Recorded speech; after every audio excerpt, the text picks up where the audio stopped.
ولا أننا نمشي بصدق ودغري ما نلف ولا ندور ونحتال.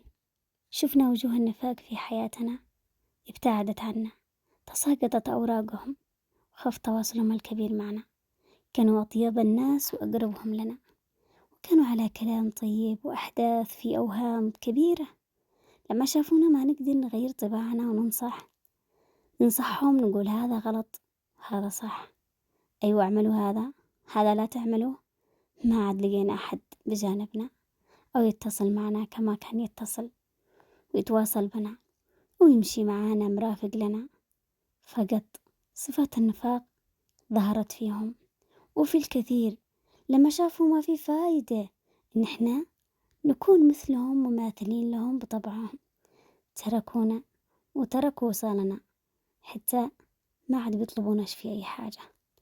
لكن الله من فوق عباده كلهم، وإحنا بنظل هكذا لما نلقى الله ويجتبينا من عبادها الصالحين إن شاء الله.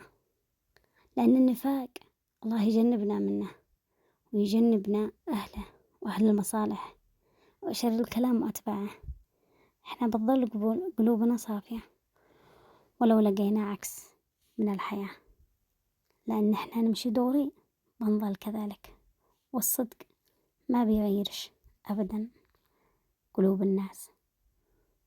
لكن النفاق بيتساير مع هذا الوضع بشكل سلس وطبيعي، لأنه خلاص الزمن هذا قل فيها الصادقون. القبض على دينه كالقبض على جمر. فيا رب ابعثنا من عبادك الصالحين وجنبنا شر الكلام وأتباعه، وشر قوله وفعله، وشر الناس اللي بينوا لا عندنا الأذى ويجرحونا ويقولوا ما ليس فينا.